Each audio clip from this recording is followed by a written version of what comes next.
TNPSC Group 4 Group 2 எக்ஸாமுக்கு ஜிஎஸ்க்கு syllabus wise videos பார்த்துக்கிட்டு இருக்கோம். யூனிட் 4 இந்தியன் பாலிட்டியில் இந்த டாபிக் 1 ஃபுல்லாகவே முடிக்கிறதுக்கு 450 வினாக்கள் பார்த்தா போதும்னு சொல்லியிருந்தோம். இதுவரையும் 330 வினாக்கள் பார்த்துருப்போம். இன்னும் நீங்கள் பார்க்கலன்னா அதுக்கான பிளேலிஸ்ட் லிங்க் வந்து டிஸ்கிரிப்ஷனில் இருக்குது. ஸோ கிளிக் பண்ணி பாருங்கள். இந்த வீடியோவில் அடுத்த 36 வினாக்கள் பார்க்க போகிறோம். மொத்தமாக பார்த்தீங்கன்னா இந்த வீடியோவோட 366 வினாக்கள் பார்த்துருப்போம்.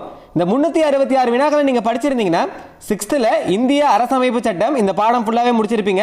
அடுத்து 10th இந்திய அரசியலமைப்பு இந்த பாடம் ஃபுல்லாகவே முடிச்சிருப்பீங்க. அடுத்து 12th இந்திய அரசமைப்பு இந்த 3 பாடத்தையுமே ஃபுல்லாகவே படித்து முடிச்சிருப்பீங்க. எப்போனா இந்த 366 வினாக்களையும் பார்க்குறப்ப. ஸோ இப்போ தான் படிக்க ஸ்டார்ட் பண்ணுறீங்கன்னா ஸ்டார்டிங்லேருந்தே பார்த்துட்டு வாங்க. இந்த வீடியோவோட இந்த 3 லெசனுமே கம்ப்ளீட்டாக முடிச்சிருப்போம். இன்னும் நீங்கள் வாட்ஸ்அப் குரூப்பில் ஜாயின் பண்ணிக்கோங்க. அதுக்கான லிங்க்குமே உங்களுக்கு ஃபஸ்ட்டு கமெண்ட்லேயே கொடுக்குறோம். கிளிக் பண்ணி ஜாயின் பண்ணிக்கோங்க. நாடாளுமன்ற பொதுக்கணக்கு குழுவின் தலைவராக முதன்முறையாக எதிர்க்கட்சி உறுப்பினர் ஒருவர் நியமிக்கப்படும் முறை எந்த ஆண்டு முதல் பின்பற்றப்பட்டது? நாடாளுமன்ற பொதுக்கணக்கு குழுவின் தலைவராக முதன்முறையாக எதிர்க்கட்சி உறுப்பினர் ஒருவர் நியமிக்கப்படும் முறை எந்த ஆண்டு முதல் பின்பற்றப்படுகிறது அப்படின்னு கேட்டிருக்காங்க. 1967 இருந்து 1968 முதல் பின்பற்றப்படுகிறது. பொதுக்கணக்கு குழுவானது எந்த அமைப்பின் அல்லது நபரின் கட்டுப்பாட்டின் கீழ் இயங்கும் ஒரு நாடாளுமன்ற குழுவாக கருதப்படுகிறது? பொதுக்கணக்கு குழுவானது எந்த அமைப்பின் கட்டுப்பாட்டின் கீழ் இயங்கும் ஒரு நாடாளுமன்ற குழுவாக கருதப்படுகிறது அப்படின்னு கேட்டிருக்காங்க. எந்த அமைப்பின் கீழ்னா மக்களவைத் தலைவர் அதாவது சபாநாயகர் கட்டுப்பாட்டின் கீழ் இயங்கும் ஒரு நாடாளுமன்ற குழு. 1950 ஜனவரி முதல் 2018 ஏப்ரல் வரை நாடாளுமன்ற பொது கணக்கு குழு எத்தனை அறிக்கைகளை தாக்கல் செய்துள்ளது? 1596 அறிக்கைகளை தாக்கல் செய்துள்ளது. 1950 ஜனவரி முதல் 2018 ஏப்ரல் வரை நாடாளுமன்ற பொது கணக்கு குழு வந்து எத்தனை அறிக்கைகளை தாக்கல் செய்துள்ளது அப்படின்னு கேட்டிருக்காங்க. 1596 அறிக்கைகளை தாக்கல் செய்துள்ளது. இந்திய அரசமைப்பில் உள்ள ஒரு விதியில் திருத்தம் கோரும் அரசமைப்பு திருத்த சட்ட முன்வரைவுகள் எந்த உறுப்பின் கீழ் வரும் விதிகளில் அடங்கும் அப்படின்னு கேட்டிருக்காங்க. உறுப்பு 368 2 கீழ் வரும் விதிகளில் அடங்கும். இந்திய அரசமைப்பில் உள்ள ஒரு விதியில் திருத்தம் கோரும் அரசமைப்பு திருத்த சட்ட முன்வரைவுகள் வந்து எந்த சட்டப்பிரிவின் கீழ் வரும் அப்படின்னு கேட்டிருக்காங்க. சட்டப்பிரிவு 368 2 கீழ் வரும். அரசமைப்பு திருத்த சட்ட முன்வரைவினை நாடாளுமன்றத்தின் எந்த அவையில் கொண்டு வரலாம்? நாடாளுமன்றத்தின் அவைகளிலும் கொண்டு வரலாம். அரசமைப்பு திருத்த சட்ட முன்வரைவினை நாடாளுமன்றத்தின் எந்த அவையில் கொண்டு வரலாம் அப்படின்னு கேட்டிருக்காங்க. 2 அவைகளிலும் கொண்டு வரலாம். ஜம்மு காஷ்மீர் பகுதிக்கு சிறப்பு தன்னாட்சி தகுதி வழங்கி வந்த அரசமைப்பு உறுப்பு 370. ஜம்மு காஷ்மீர் பகுதிக்கு சிறப்பு தன்னாட்சி தகுதி வழங்கி வந்த அரசமைப்பு உறுப்பு எது அப்படின்னு கேட்டிருக்காங்க. உறுப்பு 370. ஜம்மு காஷ்மீருக்கு வழங்கப்பட்டிருந்த சிறப்பு தகுதியை அதாவது உறுப்பு 370 இந்திய அரசு எப்போது ரத்து செய்தது? எப்போ ரத்து செய்ததுன்னா ஆகஸ்ட் 5 2019 காந்தியவாதியும் இந்திய விடுதலைக்காக போராடிய தமிழ் வீரருமான சங்கரலிங்கனார் எந்த ஆண்டு எந்த ஊரில் பிறந்தார்? சங்கரலிங்கனார் எந்த ஆண்டு எந்த ஊரில் பிறந்தார் அப்படின்னு கேட்டிருக்காங்க. எந்த ஆண்டு பிறந்தார்னா 1895. எங்கு பிறந்தார்னா விருதுநகர் மாவட்டம் மண்மலைமேடு. 1895 பிறந்தார். எங்கன்னா விருதுநகர் மாவட்டம் மண்மலைமேடு. சங்கரலிங்கனாரின் பெற்றோர் பெயர்கள். சங்கரலிங்கனாரின் பெற்றோர் பெயர்கள் வந்து கருப்பசாமி, வள்ளியம்மாள். சங்கரலிங்கனார் எந்த ஆண்டு இந்திய தேசிய காங்கிரஸில் இணைந்தார் மற்றும் யார் மீது ஏற்பட்ட ஈர்ப்பால் விடுதலை போராட்டத்தில் பங்கேற்றார்? ஃபர்ஸ்ட் வந்து சங்கரலிங்கனார் வந்து எந்த ஆண்டு வந்து இந்திய தேசிய காங்கிரஸில் இணைந்தார் அப்படின்னு கேட்டிருக்காங்க. 1917 தான் இந்திய தேசிய காங்கிரஸில் இணைந்தார். யாருன்னா சங்கரலிங்கனார். அதே மாதிரியே யார் மீது ஏற்பட்ட ஈர்ப்பால் விடுதலை போராட்டத்தில் பங்கேற்றார் அப்படின்னு கேட்டிருக்காங்க. சி ராஜாஜி மீது ஏற்பட்ட ஈர்ப்பால் விடுதலை போராட்டத்தில் பங்கேற்றார். 1917 ராஜாஜி. சங்கரலிங்கனார் 1930 ஆண்டில் காந்தியடிகளுடன் இணைந்து எந்த போராட்டத்தில் பங்கு பெற்றார்? தண்டி உப்பு சத்தியாகிரக போராட்டத்தில் சங்கரலிங்கனார் 1930ஆம் ஆண்டில் காந்தியடிகளுடன் இணைந்து எந்த போராட்டத்தில் பங்கு பெற்றார்னா தண்டி உப்பு சத்தியாகிரக போராட்டத்தில். மதராஸ் மாநிலத்திலிருந்து தெலுங்கு பேசும் மக்களை பிரித்து சென்னையை தலைநகராக கொண்டு தனி மாநிலம் அமைக்க வேண்டும் என்று கோரி 1952இல் உண்ணாவிரத போராட்டம் நடத்தியவர் பொட்டி ஸ்ரீராமலு. இது முக்கியமானது. மதராஸ் மாநிலத்திலிருந்து தெலுங்கு பேசும் மக்களை பிரித்து சென்னையை தலைநகராக கொண்டு தனி மாநிலம் அமைக்க வேண்டும் என்று கோரி எந்த ஆண்டுனா 1952ல் உண்ணாவிரத போராட்டம் மேற்கொண்டவர் யார் அப்படின்னு கேட்டிருக்காங்க. பொட்டி ஸ்ரீராமலு. மதராஸ் மாநிலத்தை தமிழ்நாடு என பெயர் மாற்றம் செய்ய வேண்டும் என கோரி சங்கரலிங்கனார் எந்த ஆண்டு தனது உண்ணாவிரதத்தை தொடங்கினார்? எப்பனா 1956ல் மதராஸ் மாநிலத்தை தமிழ்நாடு என பெயர் மாற்றம் செய்ய வேண்டும் என கோரி சங்கரலிங்கனார் எந்த ஆண்டு தனது உண்ணாவிரத போராட்டத்தை தொடங்கினார் அப்படின்னு கேட்டிருக்காங்க. 1956ல் தொடங்கினார். பெயர் மாற்றம் உள்ளிட்ட 12 கோரிக்கைகளை வலியுறுத்தி சங்கரலிங்கனார் எங்கு தனது உண்ணாவிரத போராட்டத்தை தொடங்கினார்? விருதுநகர்ல. பெயர் மாற்றம் உள்ளிட்ட 12 கோரிக்கைகளை வலியுறுத்தி சங்கரலிங்கனார் விருதுநகர்ல தனது உண்ணாவிரத போராட்டத்தை தொடங்கினார். மதராஸ் மாகாணத்தை தமிழகம் என பெயர் மாற்ற கோரி சங்கரலிங்கனார் உண்ணாவிரதம் இருந்த காலகட்டம் எப்பன்னு பார்த்தீங்கன்னா 27 ஜூலை 1956 முதல் 13 அக்டோபர் 1956 வரை. சங்கரலிங்கனாரின் உண்ணாவிரதம் 70 நாட்களை கடந்த நிலையில் அவரது உடல் நலிவுற்றதால் போராட்டத்தை கைவிடும்படி அவரிடம் நேரில் அல்லது அறிக்கைகள் மூலம் வேண்டுகோள் விடுத்த தலைவர்கள் யார்? யார் யாரெல்லாம் வேண்டுகோள் விடுத்தார்கள் அப்படின்னு கேட்டிருக்காங்க. CN அண்ணாதுரை, மாப்போ சிவஞானம், ஜீவானந்தம். சங்கரலிங்கனாரின் உண்ணாவிரதம் 75 நாட்களை கடந்த நிலையில் அவரது உடல் நலிவுற்றதால் போராட்டத்தை கைவிடும்படி அவரிடம் நேரில் அல்லது அறிக்கைகள் மூலம் வேண்டுகோள் விடுத்த தலைவர்கள் யார் யார் அப்படின்னு பார்த்தீங்கன்னா CN அண்ணாதுரை, மாப்போ சிவஞானம், ஜீவானந்தம். காந்திய வழியில் உண்ணாவிரதம் இருந்த தியாகி சங்கரலிங்கனார் எத்தனையாவது நாளில் உயிர் நீத்தார்? 76வது நாளில் உயிர் நீத்தார். உண்ணாவிரதம் இருந்து 76வது நாள் உயிர் நீத்தார். மதராஸ் மாநில பெயர் மாற்ற சட்டம் மூலமாக தமிழ்நாடு என அதிகாரப்பூர்வமாக பெயர் மாற்றம் செய்யப்பட்ட நாள். மதராஸ் மாநில பெயர் மாற்ற சட்டம் மூலமாக தமிழ்நாடு என அதிகாரப்பூர்வமாக பெயர் மாற்றம் செய்யப்பட்ட நாள் எப்போ அப்படின்னு கேட்டிருக்காங்க. 14 ஜனவரி 1969. இது ரொம்ப முக்கியமானது. நாடாளுமன்றத்தில் வரதட்சணை ஒழிப்பு சட்டம் தொடர்பான முக்கிய கூட்டம் எந்த காலகட்டத்தில் நடைபெற்றது? எப்பனா 1959 மற்றும் 9 மே 1961. பயங்கரவாத தடுப்பு சட்டம் தொடர்பான நாடாளுமன்ற கூட்டம் எப்போது நடைபெற்றது? பயங்கரவாத தடுப்பு சட்டம் தொடர்பான நாடாளுமன்ற கூட்டம் எப்போது நடைபெற்றது? 2002 மார்ச் மாதம். ஒரு குறிப்பிட்ட காரணத்திற்காக குறைந்த எண்ணிக்கையில் உறுப்பினர்களை கொண்டு நியமிக்கப்படும் தேர்வு குழு முறை எந்த நாடாளுமன்ற மக்களாட்சி முறையிலிருந்து பிறந்தது?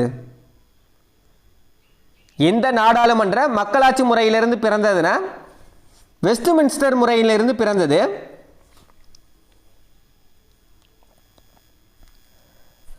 மாநிலங்களவையின் விதிகள் மற்றும் நடைமுறையில் எந்த உறுப்பின் கீழ் எந்த ஒரு குறிப்பிட்ட சட்ட முன்வரைவையும் தேர்வுக்குழுக்கு அனுப்பும்படி எந்த ஒரு உறுப்பினரும் தீர்மானம் கொண்டு வர முடியும் அப்படின்னு கேட்டிருக்காங்க. எந்த உறுப்பின் கீழ் அப்படின்னு கேட்டிருக்காங்க. உறுப்பு 125 கீழ் எந்த ஒரு குறிப்பிட்ட சட்ட முன்வரைவையும் தேர்வுக்குழுக்கு அனுப்பும்படி எந்த ஒரு உறுப்பினரும் தீர்மானம் கொண்டு வர முடியும். தேர்வுக்குழுவின் கூட்டங்களை நடத்துவதற்கு அக்குழுவின் மொத்த உறுப்பினர்களில் குறைந்தபட்சம் எத்தனை பங்கு உறுப்பினர்கள் அவையில் இருப்பது அவசியம்? 1/3 பங்கு உறுப்பினர்கள் அவையில் இருப்பது அவசியம். தேர்வுக்குழுவின் கூட்டங்களை நடத்துவதற்கு அக்குழுவில் மொத்த உறுப்பினர்களில் குறைந்தபட்சம் எத்தனை பங்கு உறுப்பினர்கள் அவையில் இருப்பது அவசியம் அப்படின்னு கேட்டிருக்காங்க. 1/3 பங்கு உறுப்பினர்கள் அவையில் இருப்பது அவசியம். தேர்வுக்குழுவில் முன்மொழியப்படும் தீர்மானத்தின் மீதான வாக்கெடுப்பில் வெற்றி தோல்வியின்றி சமநிலை ஏற்பட்டால் இறுதி முடிவெடுக்கும் அதிகாரம் யாருக்கு உண்டு? அவைக்கு தலைமை ஏற்பவருக்கு, அதாவது குழுவின் தலைவருக்கு. தேர்வுக்குழுவில் முன்மொழியப்படும் தீர்மானத்தின் மீதான வாக்கெடுப்பில் வெற்றி தோல்வியின்றி சமநிலை ஏற்பட்டால் இறுதி முடிவெடுக்கும் அதிகாரம் யாருக்கு இருக்குன்னா அவைக்கு தலைமை ஏற்பவருக்கு, அதாவது குழுவின் தலைவருக்கு. தேர்வுக்குழுவின் செயல்முறைகளில் ஏதேனும் கேள்விகள் எழுந்தால் அதனை யாருடைய பார்வைக்கு கொண்டு செல்ல வேண்டும் மற்றும் அவரது முடிவே இறுதியானதாகும். தேர்வுக்குழுவின் செயல்முறைகளில் ஏதேனும் கேள்விகள் எழுந்தால் அதனை யாருடைய பார்வைக்கு கொண்டு செல்ல வேண்டும்னா மாநிலங்களவை தலைவரின் பார்வைக்கு கொண்டு செல்ல வேண்டும். அவருடைய முடிவே தான் இறுதியானது. மாநிலங்களவை தலைவர் யார்னா துணை குடியரசுத் தலைவரை தான் சொல்லுவாங்க. ஒரு சட்ட முன்வரைவு ஒரு அவையில் நிறைவேற்றப்பட்டு மற்றொரு அவையால் நிராகரிக்கப்படும் போது அல்லது ஆட்சேபனை எழுப்பப்படும் போதும் எத்தனை வாரங்களுக்கு அதிகமாக இழுபறி நிலை நீடித்தால் குடியரசுத் தலைவர் கூட்டத்தை கூட்டலாம்? 6 வாரங்களுக்கு அதிகமாக இழுபறி நிலை நீடித்தால் குடியரசுத் தலைவர் கூட்டத்தை கூட்டலாம். ஒரு சட்ட முன்வரைவு ஒரு அவையில் நிறைவேற்றப்பட்டு மற்றொரு அவையால் நிராகரிக்கப்படும் போது அல்லது ஆட்சேபனை எழுப்பப்படும் போதும் எத்தனை வாரங்களுக்கு அப்படின்னு கேட்டிருக்காங்க. 6 வாரங்களுக்கு அதிகமாக இழுபறி நிலை ஏற்பட்டால் குடியரசுத் தலைவர் கூட்டத்தை கூட்டலாம். நாடாளுமன்றத்தின் இரு அவைகளுக்கிடையே ஒரு சட்ட முன்வரைவு தொடர்பாக இழுபறி நிலை ஏற்படும் போது ஈரவைகளின் கூட்டத்தை கூட்டி தீர்வு காணும் அதிகாரம் பெற்றவர் குடியரசுத் தலைவர். நாடாளுமன்றத்தின் இரு அவைகளுக்கிடையே ஒரு சட்ட முன்வரைவு தொடர்பாக இழுபறி நிலை ஏற்படும் போது ஈரவைகளின் கூட்டத்தை கூட்டி தீர்வு காணும் அதிகாரம் பெற்றவர் யாருன்னா குடியரசுத் தலைவர். குடியரசுத் தலைவரால் கூட்டப்படும் கூட்டத்தில் ஒரு சட்ட முன்வரைவு எவ்வாறு நிறைவேற்றப்படுகிறது? அமர்ந்துள்ள ஈரவைகளின் மொத்த உறுப்பினர்களில் பெரும்பான்மை வாக்குகளை பெற்றால் குடியரசுத் தலைவரால் கூட்டப்படும் கூட்டத்தில் ஒரு சட்ட முன்வரைவு எவ்வாறு நிறைவேற்றப்படும்னா அமர்ந்துள்ள ஈரவைகளின் மொத்த உறுப்பினர்களில் பெரும்பான்மை வாக்குகளை பெறுவதன் மூலம் சட்ட முன்வரைவு நிறைவேற்றப்படும். கீழ்கண்ட எந்த சட்ட முன்வரைவுகளுக்கு இழுபறி நிலை ஏற்பட்டால் நாடாளுமன்றத்தின் கூட்டத்தை கூட்டி சட்டமாக்க இந்திய அரசமைப்பு அனுமதிக்கவில்லை அப்படின்னு கேட்டிருக்காங்க. எந்த சட்ட முன்வரைவுக்கு இழுபறி நிலை ஏற்பட்டால் நாடாளுமன்றத்தின் கூட்டத்தை கூட்டி சட்டமாக்க இந்திய அரசமைப்பு அனுமதிக்காது அப்படின்னு கேட்டிருக்காங்க. எதுக்கெல்லாம் அனுமதிக்காதுன்னா பண முன்வரைவுக்கு, அடுத்தது அரசியல் அரசமைப்பு திருத்த சட்ட முன்வரைவுக்கு. இது ரெண்டுத்துக்குமே இந்திய அரசமைப்பு அனுமதிக்கவில்லை. இல்லை 2 மற்றும் 3 இதுதான். எதுக்கு அனுமதிக்கும் அப்படின்னு பார்த்தீங்கன்னா சாதாரண சட்ட முன்வரைவுக்கு இந்திய அரசமைப்பு அனுமதிக்கும். அடுத்தது 12th ஃபர்ஸ்ட் லெசன் இந்திய அரசமைப்பு. இந்த பாடத்துக்கான கலைச்சொற்கள் பார்த்துடலாம். ஒரு சட்ட முன்வரைவு எப்போது சட்டம் என அழைக்கப்படுகிறது? ஒரு சட்ட முன்வரைவு எப்போது சட்டம் என அழைக்கப்படுகிறது அப்படின்னு கேட்டிருக்காங்க. நாடாளுமன்றத்தின் ஈரவைகளிலும் ஏற்கப்பட்டு குடியரசுத் தலைவர் ஒப்புதல் பெறும்போது தான் அது சட்டம் என அழைக்கப்படுகிறது. நாடாளுமன்ற செயல்முறைகளில் ஒரு சட்ட முன்வரைவில் உள்ள வரிசை எண்ணிடப்பட்ட பத்தி எவ்வாறு அழைக்கப்படுகிறது? நாடாளுமன்ற செயல்முறைகளில் ஒரு சட்ட முன்வரைவில் உள்ள வரிசை எண்ணிடப்பட்ட பத்தி எவ்வாறு அழைக்கப்படுகிறதுனா உட்பிரிவுன்னு. நாடாளுமன்றத்தின் தீர்வு நடவடிக்கை அல்லது கருத்து கோரி நாடாளுமன்றத்தில் எந்த ஒரு உறுப்பினராலும் முன்வைக்கப்படுவது எவ்வாறு அழைக்கப்படுகிறது? தீர்மானம்னு. நாடாளுமன்றத்தின் தீர்வு நடவடிக்கை அல்லது கருத்து கோரி நாடாளுமன்றத்தில் எந்த ஒரு உறுப்பினராலும் முன்வைக்கப்படுவது எதுனா தீர்மானம். புதியதாக தேர்ந்தெடுக்கப்பட்ட நாடாளுமன்ற உறுப்பினர்கள் அவையில் அமரும் முன் யாருடைய பெயரால் அல்லது எதன் பெயரால் உறுதிமொழி ஏற்றுக்கொள்கின்றனர்? யாருடைய பெயரால்னா கடவுள் பெயரால் அல்லது பகுத்தறிவின் பெயராலோ. நாடாளுமன்ற உறுப்பினர்கள் ஏற்கும் பதவி பிரமாணத்தில் கீழ்கண்ட எவற்றிற்கு தமது உறுதிப்பாட்டினை தெரிவித்து ஏற்றுக்கொள்கின்றனர்? இந்திய அரசமைப்பிற்கும் நாட்டின் இறையாண்மை மற்றும் ஒருமைப்பாட்டிற்கும் நாடாளுமன்ற உறுப்பினர்கள் ஏற்கும் பதவி பிரமாணத்தில் கீழ்கண்ட எவற்றிற்கு தமது உறுதிப்பாட்டினை தெரிவித்து ஏற்றுக்கொள்கின்றனர் அப்படின்னு கேட்டிருக்காங்க. எவற்றிற்கு அப்படின்னு பார்த்தீங்கன்னா இந்திய அரசமைப்பிற்கும் நாட்டின் இறையாண்மை மற்றும் ஒருமைப்பாட்டிற்கும். பொதுவாக ஒவ்வொரு ஆண்டும் அல்லது அவ்வப்போது அவையால் தேர்ந்தெடுக்கப்படும் அல்லது அவை தலைவரால் நியமிக்கப்படும் குழு எவ்வாறு அழைக்கப்படும்? நிலைக்குழுன்னு. பொதுவாக ஒவ்வொரு ஆண்டும் அல்லது அவ்வப்போது அவையால் தேர்ந்தெடுக்கப்படும் அல்லது அவை தலைவரால் நியமிக்கப்படும் குழு எவ்வாறு அழைக்கப்படுகிறதுனா நிலைக்குழுன்னு. இந்திய அரசமைப்பின்படி அரசு என்ற சொல்லுக்குள் அடங்குபவை எவையெல்லாம் பார்த்தீங்கன்னா மத்திய அரசாங்கம் மற்றும் நாடாளுமன்றம் சரிதான், மாநில அரசாங்கங்கள் மற்றும் மாநில சட்டமன்றங்கள், அடுத்தது இந்திய எல்லைக்குள் வரும் அனைத்து உள்ளூர் அதிகார அமைப்புகள், இந்திய அரசாங்கத்தின் கட்டுப்பாட்டின் கீழ் இயங்கும் அமைப்புகள், இது எல்லாமே சேர்ந்தது தான் அரசு. இதில் அனைத்துமே சரியானது தான். இதுவரை நம்ம 366 வினாக்கள் பார்த்துருப்போம். இந்த 366 வினாக்களும் எதை உள்ளடக்கி இருக்கும்னா 6th செகண்ட் டேர்மில் இந்திய அரசமைப்பு சட்டம், 10th ஃபர்ஸ்ட் லெசன் இந்திய அரசியலமைப்பு, 12th ஃபர்ஸ்ட் லெசன் இந்திய அரசமைப்பு, இந்த 3 பாடத்தையுமே உள்ளடக்கி இருக்கும். இப்போ அடுத்தது என்ன பார்க்க போறோம்னா அடுத்த வீடியோவில் இந்த 3 பாடத்துக்குமான புத்தக வினாக்கள் பார்க்க போகிறோம். அது ஒரு 41 வினாக்கள் இருக்கும். ஃபர்ஸ்ட் லைன் பை லைனாக இந்த 3 லெசனுமே முடிச்சிட்டோம். அடுத்து இந்த 3 பாடத்துக்கான புத்தக வினாக்கள் பார்க்க போகிறோம். அடுத்தது இந்த டாபிக் 1 450 வினாக்கள் பார்த்தா போதும்னு சொல்லியிருந்தோம். இந்த டாபிக் 1க்கான அவுட் சோர்சஸ் ஒரு 43 வினாக்கள் பார்க்க போகிறோம். இதோட டாபிக் 1 ஃபுல்லாகவே நம்ம கம்ப்ளீட்டாக முடிச்சிடலாம். ஸோ இந்த வீடியோ கண்டிப்பாக யூஸ்ஃபுல்லாக இருந்திருக்கும். மறக்காமல் ஒரு லைக் பண்ணிடுங்க. நம்மக்கிட்ட 6th 12th வரைக்குமான எக்கனாமிக்ஸ் மெட்டீரியல்ஸ் இருக்குது. ஸோ தேவைப்படுறவங்க மட்டும் டிஸ்கிரிப்ஷன்லேயே வாட்ஸ்அப் நம்பர் இருக்குது, உங்கள் நேம் சொல்லி பொருளாதாரம் அப்படின்னு டெக்ஸ்ட் பண்ணுங்கள், டீட்டெயில் சொல்லுவோம்.